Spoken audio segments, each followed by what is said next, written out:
Mars media நேயர்களுக்கும் அன்பர்களுக்கும் இந்த நாள் இனிய நாளாக அமைய எல்லாம் வல்ல இறைவனை பிரார்த்திக்கின்றோம்.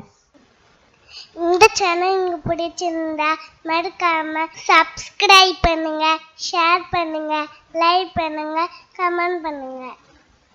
சுய உதவிக்குழு பான் கார்டுகளுக்கு மார்ஸ் மீடியா நேயர்கள் எல்லாருக்கும் ஜோதிட குருஜியின் இனிய வணக்கங்கள். இந்த பதிவில் நம்ம என்ன பார்க்க போகிறோம் அப்படின்னா 2024 ஆண்டு மார்ச் மாத ராசி பலன். அதுக்கு முதல்ல மார்ச் மாதத்தில் என்னென்ன பண்டிகைகள் இதெல்லாம் வருதுங்கிறத பற்றி பார்ப்போம். மார்ச் மாதம் 8ஆம் தேதி மகா சிவராத்திரி, ரொம்ப விசேஷமான ஒரு நாள்.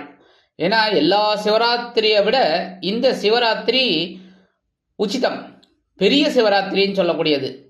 அந்த வகையில் இந்த மகா சிவராத்திரி அன்னைக்கு சிவபெருமான் கோயிலுக்கு போயிட்டு எம்பெருமான் சிவபெருமானையும் பார்வதி தேவியும், அதாவது அங்கே இருக்கிற அம்பாள், அது என்ன நாமகரணமாக இருந்தாலும் பரவாயில்ல, அம்பாளையும் வணங்கிட்டு அன்னைக்கு பொழுது விரதம் இருக்கிறது ரொம்ப விசேஷம்.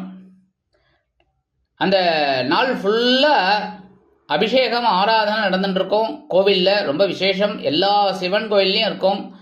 ஆகவே மார்ச் 8ஆம் தேதி சிவாலயம் போய் இந்த சிவராத்திரி அன்னைக்கு எம்பெருமான் சிவபெருமானையும் நந்தீஸ்வரரையும் நீங்கள் வணங்குறது ரொம்ப விசேஷமான பலன்களை உங்களுக்கு கொடுக்கும். அதே சமயம் மார்ச் மாதம் 14ஆம் தேதி காரடையா நோன்பு. காரடையா நோன்புங்கிறது இந்த சாவித்திரி விரதம், ரொம்ப விசேஷம். உங்களுக்கெல்லாம் நிறைய பேருக்கு தெரியும் சத்தியவான் சாவித்திரி. அந்த கதை தனி கதை. அதாவது சாவித்திரி சத்தியவானோட உயிரை மீட்கிறதுக்காக யமதர்மராஜா கிட்டே வரம் வாங்கினவங்க. அதனால இந்த காரடையா நோம்பில் நம்ம சத்தியவான் சாவித்திரியை நினைக்கிறது ரொம்ப விசேஷம். அடுத்தபடியாக 25/3/2024 அன்னைக்கு பார்த்தீங்கன்னா ரொம்ப விசேஷமான நாள் பங்குனி உத்திரம். இந்த பங்குனி உத்திரம்ங்கிறது சாஸ்தா திருக்கல்யாணம். அதே சமயம் சிவன் கோவிலில் திருக்கல்யாணம் சிவபெருமானுக்கு, அதே சமயம் முருகப்பெருமானுக்கு திருக்கல்யாணம், முருகப்பெருமானுக்கு காவடி எடுக்கிறது எல்லாம் ரொம்ப விசேஷமாக இருக்கும். ஆக நீங்கள் கோவில் தரிசனம் ரொம்ப விசேஷம். சிவன் கோயிலாகட்டும், ஐயப்பன் கோயிலாகட்டும், அதே சமயம் முருகன் கோயிலாகட்டும், நீங்கள் போயிட்டு வழிபாடு பண்ணுறது ரொம்ப விசேஷமான பலன்களை கொடுக்கும். இந்த மார்ச் மாதத்தில் கிரகநிலைகள் அப்படின்னு பார்த்தீங்கன்னா மேஷ ராசியில் குரு, கன்னி ராசியில் கேது, துலாம் ராசியில் சந்திரன், மகர ராசியில் செவ்வாய் மற்றும் சுக்கிரன், கும்பராசியில் சனி பகவான், சூரியன், புதன், மீன ராசியில் ராகு. அந்த வகையில் இந்த கிரக அமைப்புகள் மாத ஆரம்பத்தில் இருக்கு. 2/3/2024 அன்னைக்கு புத பகவான் கும்பராசியிலேருந்து மீன ராசிக்கு போயிடுறார். 8/3/2024 இந்த சுக்கிர பகவான் மகர ராசியிலேருந்து கும்பராசிக்கு போயிடுறார். 14/3/2024 அன்னைக்கு சூரிய பகவான் கும்பராசிலேருந்து மீன ராசிக்கு போயிடுறார். அதே சமயம் அன்னைக்கே செவ்வாய் பகவான் மகர ராசிலேருந்து கும்பராசிக்கு போகிறார். கும்பராசியில் சனியோடு சேர்ந்துடுறார். அதே சமயம் சூரிய பகவான் ராகுவோடு சேர்ந்துடுறார் 14ஆம் தேதிக்கு அப்புறம். இதுதான் இந்த மார்ச் மாதத்தோட கிரக நிலைகள், சஞ்சாரங்கள். அந்த வகையில் இந்த மார்ச் மாதம் ஒவ்வொரு ராசிக்கும் என்னென்ன பலாபலன்களை கொடுக்க போகிறதுங்கிறத பற்றி நம்ம இப்போ தெளிவாக பார்ப்போம். பதிவுக்கு போகலாமா? எனதருமை கன்னி ராசி நேயர்களே, இந்த பதிவில் நம்ம என்ன பார்க்க போகிறோம் அப்படின்னா 2024 ஆண்டு மார்ச் மாத ராசி பலன். இந்த மார்ச் மாதத்தில் எந்தெந்த கிரகங்கள் உங்களுக்கு நன்மைகளை செய்ய போகிறது, எந்தெந்த கிரகங்கள் மூலமாக நீங்கள் கவனமாக இருக்கணும், சந்திராசிரம தினங்கள் இன்னைக்கு பரிகாரமாக என்ன பண்ணினா ரொம்ப விசேஷம் அப்படிங்கிறத பற்றிலாம் நம்ம இப்போ தெளிவாக பார்க்க போகிறோம். உங்களோட ராசிநாதன் யாருன்னு பார்த்தீங்கன்னா புத பகவான். இந்த புத பகவான் அப்படிங்கும்போதே உங்களுக்கு அறிவு ஜாஸ்தியாகவே இருக்கும் இயற்கையாகவே.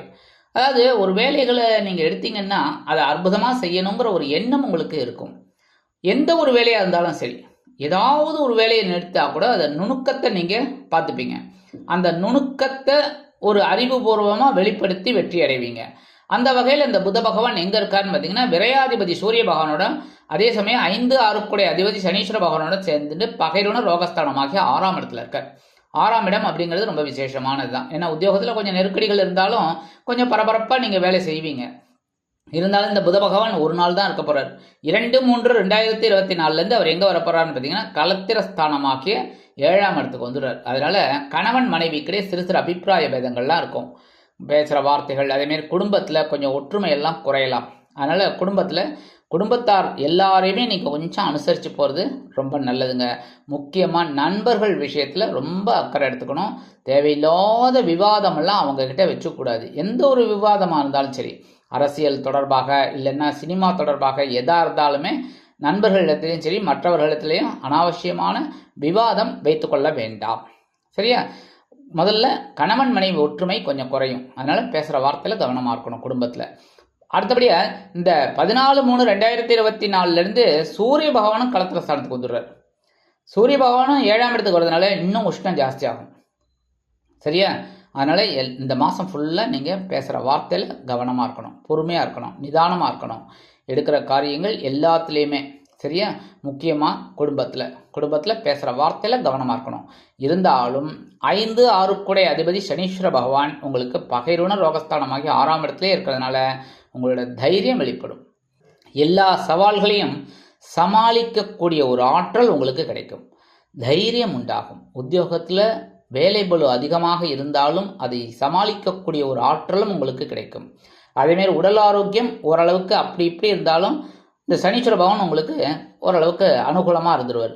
சில பேருக்கு பார்த்தீங்கன்னா வேற உத்தியோகம் கிடைக்கிறதுக்கு வாய்ப்புகள் இருக்குது. இந்த உத்தியோகம் வேண்டாம், வேற உத்தியோகம் போகணும், நல்ல சம்பளம் இருக்குது அப்படின்னா தாராளமாக அவங்க போவாங்க, நல்ல சம்பளம் கிடைக்கும். அடுத்தபடியாக 2, 9 கூடிய அதிபதி சுக்கிர பகவான் பஞ்சமஸ்தானத்தில் இருக்கார். யாரோட இருக்கார் பார்த்தீங்கன்னா 3ஆம் வீட்டு அதிபதியும் 8ஆம் வீட்டு அதிபதியுமான செவ்வாயோட சேர்ந்து சுக்கிரமங்கல யோகத்தை கொடுக்குறார். எங்க? 5ஆம் இடத்துல. 5ஆம் இடம் அப்படிங்கும்போது பஞ்சமஸ்தானம். குழந்தைகளின் மூலம் சந்தோஷம் இருக்கும். அதே குழந்தைகளின் மூலம் சில சங்கடங்களும் இருக்கும். அதாவது தராசு மாதிரி, இந்த பக்கம் சந்தோஷம், இந்த பக்கம் சங்கடம். என்ன பண்ணுறது? 5ஆம் இடத்துல செவ்வாய் இருக்கிறது கொஞ்சம் நல்லது தான் அப்படின்னாலும் சில நேரங்களில் உங்களுக்கு சில குழப்பங்களும் இருக்கும். தனவரவில் குழப்பம் இருக்கும், தந்தையார் வழியில் குழப்பங்கள் இருக்கும். இந்த மாதிரிலாம் சில குழப்பங்கள் உங்களுக்கு இருக்கத்தான் இருக்கும். கவனமாக இருந்தாலே போகிறோம். இருந்தாலும் சுக்கிரமங்கல யோகம் அப்படிங்கிறதுல அப்பப்போ ஒரு சந்தோஷம் அப்படி இப்படி வந்து எட்டி பார்த்துட்டு போகும். 8/3/2024 சுக்கிர பகவான் எங்கே வர போகிறான்னு பார்த்தீங்கன்னா பகைருண ரோகஸ்தானமாக்கி 6ஆம் இடத்துக்கு வந்துடுறார். உத்தியோகத்தில் நெருக்கடிகள் அதிகரிக்கும், வேலை பளு அதிகரிக்கும். அதேமாரி ஒரு பொருளை வாங்கணும் அப்படின்னு ஸ்கெட்ச் போட்டிங்கனாலே அதுக்குண்டான பணம் கையில் இருக்காது, இல்லை வருமானம் வரும் அப்படின்னு பார்த்தா சில நேரங்களில் ஒரு சில தடை தாமதங்கள் ஆகும். அதனாலே வாங்க முடியாத ஒரு சூழ்நிலை இருக்கும். இருந்தாலும் கொஞ்சம் கவனமாக இருந்தாலே போகும். மற்றபடி 14/3/2024 இந்த செவ்வாய் பகவான் எங்கே வர போகிறாருன்னு பார்த்தீங்கன்னா 6ஆம் இடமாகிய பகை ருண ரோகஸ்தானத்துக்கு வந்துடுறார். 3, 6, 10, 11 செவ்வாய் பகவான் இருந்தால் அற்புதமான பலன்கள் கொடுத்தே ஆகணும். அதனால உங்களுக்கு தைரியம் அதிகமாகும்.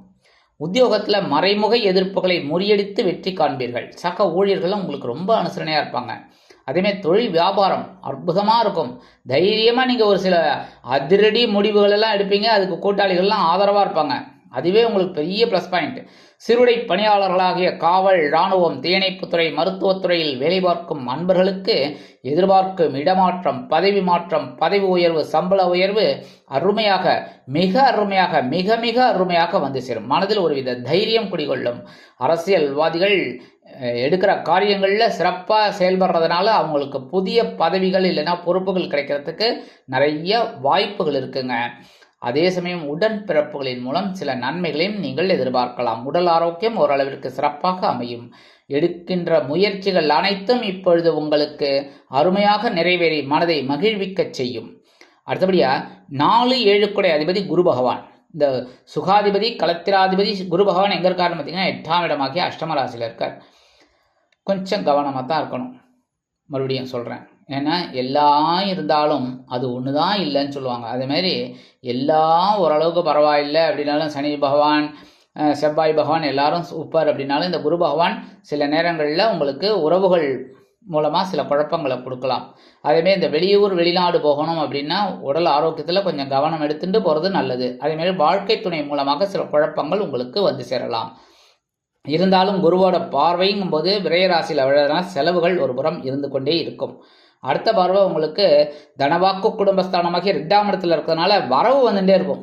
எவ்வளவுக்கு எவ்வளோ செலவு இருக்கோ அந்த அளவுக்கு வருமானமும் உங்களுக்கு வந்துட்டு இருக்கும். அதனால் கவலைப்பட வேண்டாம், ஜாலியாக செலவு பண்ணுங்க. அடுத்தபடியாக இன்னொரு பார்வை உங்களோட சுகஸ்தானத்தில் விழுறதுனால மனசில் ஒரு சந்தோஷம் இருக்கும். கண்டிப்பாக வர்ற வருமானத்தை செலவு பண்ணினாலே சந்தோஷம் தானே. கடன் வாங்கி செலவு பண்ணால் தான் கொஞ்சம் கஷ்டம். அது கூட இப்போல்லாம் யாரும் அதை எடுத்துக்கிறது இல்லை. கடன் வாங்கினாலும் சரி சந்தோஷமாக இருக்கணும் அப்படின்னு. கடன் வாங்குறது பெரிய விஷயம் இல்லை, அந்த கடனை திருப்பி கொடுக்கும்போது தான் அதோட வழி என்னன்னு தெரியும். கரெக்டாக? அதாவது முட்டை போடுற கோழிக்கு தான் பிரசவ வழி தெரியும். அதுமாரி இந்த கடன் வாங்குறது ரொம்ப ஈஸி, இந்த கடனை கொடுக்குறோம் பாருங்க அதுதான் ரொம்ப கஷ்டம். அதை கரெக்டாக மெயின்டைன் பண்ணணும். கரெக்டாக சில பேருக்கு பார்த்திங்கன்னா வீடு, மனை, வாகனம், வண்டி இதெல்லாம் வாங்கக்கூடிய ஒரு வாய்ப்புகளும் அவங்களுக்கு கிடைக்குங்க. சரி, கேது பகவான் சாயா கிரகமான சர்ப கிரகம் கேது பகவான் எங்கே இருக்காருன்னு பார்த்தீங்கன்னா ஜென்மராசியில் இருக்கார். அடுத்தது பார்த்திங்கன்னா இந்த ராகு பகவான் களத்திரஸ்தானமாக 7ஆம் இடத்துல இருக்கார். உங்களுக்கு குடும்பத்தில் ஒரு சந்தோஷம் இல்லை அப்படின்னாலே இதான் காரணம். சில நேரங்களில் நீங்கள் ரொம்ப அனுசரித்து போகிறீங்க, இருந்தாலும் குடும்பத்தில் உங்களுக்கு ஒரு மரியாதை மதிப்பு கொஞ்சம் குறைஞ்சி தான் இருக்குது, ஒரு பெரிய அளவில் இல்லை. ஏன்னா நீங்கள் பேசுகிற வார்த்தைகள் சில நேரங்களில் பார்த்தீங்கன்னா கொஞ்சம் கடுமையாக இருக்கிற மாதிரி இருக்குது. நீங்கள் மனசில் ஒன்றும் வச்சுக்கல, டக்குன்னு ஏதோ பேசிடுறீங்க, அந்த டக்குன்னு பேசுகிறது தான் அது அப்படியே டக்குன்னு பிடிச்சிக்கிறது. அதனால் கொஞ்சம் பேசுகிற வார்த்தையில் கவனமாக இருக்கணும். முக்கியமாக கணவன் மனைவி, புரியுதா? கணவன் மனைவி குடும்பம் ஒற்றுமை வேணும்னா அவங்க தானே சுவாமி. நீங்கள் 2 பேரும் ஒருத்தருக்கு ஒருத்தர் அனுசரித்து போகிறது ரொம்ப நல்லதுங்க. அதேமாரி குடும்ப உறுப்பினர்கள்ட்டையும் தேவையற்ற வாக்குவாதம்லாம் வேண்டாம், பொறுமையாக இருக்கணும்.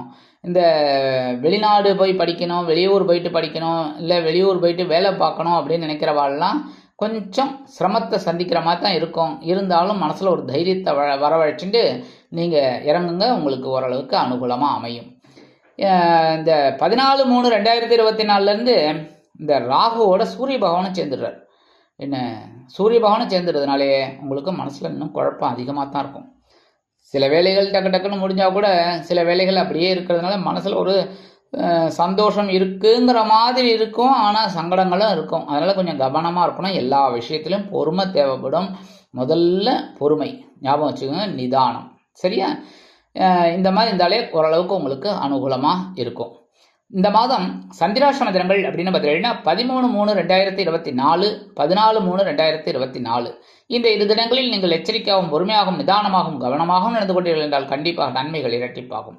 பரிகாரமாக என்ன பண்ணினா ரொம்ப விசேஷம். இந்த சந்திராஷ்டம தினத்தன்னைக்குன்னா விநாயக பெருமான் தான், வேறு வழியே கிடையாது. விநாயக பெருமானுக்கு நெய் தீபமேற்றி வழிபாடு பண்ணிட்டு வாங்கோ. கண்டிப்பாக இந்த சந்திராஷ்டம தினங்களினால் வரக்கூடிய சங்கடங்கள் சிரமங்கள் சற்று குறையும். சரி, பரிகாரமாக என்ன பண்ணினா இந்த மாதம் கொஞ்சம் விசேஷமாக இருக்கும் அப்படின்னா பெருமாள் கோயிலுக்கு போயிட்டு வாங்கோ. ஏன்னா உங்கள் ராசிநாதன் புத பகவான் அப்படிங்கிறதுனால பெருமாள் கோயிலுக்கு முடிஞ்சால் ஒரு தடவை திருப்பதி போயிட்டு வாங்கோ. சரியா? அதுவும் முடியல சுவாமி அப்படின்னா பக்கத்தில் இருக்கிற பெருமாள் கோயில் நிறைய இருக்குது. ஒரு பெருமாள் கோயிலுக்கு போயிட்டு, சென்னையில் இருக்கிறவங்களுக்கு சொல்லவே வேண்டாம், ஒவ்வொரு ஊர்லேயுமே பார்த்திங்கன்னா நிறைய இருக்குது. அதனால் கண்டிப்பாக பக்கத்தில் இருக்கிற பெருமாள் கோயிலுக்கு போயிட்டு பெருமாளையும் தாயாரையும் சேவிச்சுட்டு துளசி மாலை கொண்டு சேவிங்கோ. அது ரொம்ப அற்புதமான பலன்களை உங்களுக்கு கொடுக்கும், மனசில் இருக்கிற குறைகள் தரும். அடுத்தபடியாக புற்றுக்கோயில் கண்டிப்பாக நீங்கள் போயிட்டு தான் வரணும், வேறு வழியே கிடையாது. No other way. சரியா? நீங்கள் என்ன பண்ணணும் அப்படின்னா புற்றுக்கோயில் போயிட்டு புற்றுக்கோயிலில் அம்பாளை வழிபாடு பண்ணுங்கோ. சரியா? நாக விக்கிரகம் இருக்கும், நாக பிரதிஷ்டை பண்ணியிருப்பா, அதெல்லாம் வழிபாடு பண்ணிட்டு வாங்கோ. செவ்வாய்க்கிழமை, வெள்ளிக்கிழமை, ஞாயிற்றுக்கிழமை, முடியாத பட்சத்தில் வாரத்தில் ஒரு நாளாவது கண்டிப்பாக போயிட்டு வரணும். சரியா? போயிட்டு வழிபாடு பண்ண உங்கள் மனசில் இருக்கிற இந்த குறைகள் கொஞ்சம் கொஞ்சமாக குறையும். அடுத்தபடியாக நவ கிரகங்களில் உள்ள குரு பகவானை வியாழக்கிழமை தோறும் நெய் தீபமேற்றி வழிபாடு பண்ணிட்டு வாங்கோ. முடிஞ்சால் உங்கள் பேருக்கு ஒரு அர்ச்சனை பண்ணுங்கோ. சரியா? இதெல்லாம் பண்ண இந்த மார்ச் மாதம் உங்களுக்கு மிக அற்புதமான ஒரு மாதமாக அமையும் என்று கூறி விடைபெறுகிறேன். நன்றி, வணக்கம். மீண்டும் ஒரு அருமையான பதிவில் நான் உங்களை மனமகிழ்ச்சியோடு சந்திக்கிறேன். வாழ்த்துக்கள். வாழ்க வளமுடன். இந்த சேனல் உங்களுக்கு பிடிச்சிருந்தா மறக்காம சப்ஸ்கிரைப் பண்ணுங்க, லைக் பண்ணுங்க, ஷேர் பண்ணுங்க.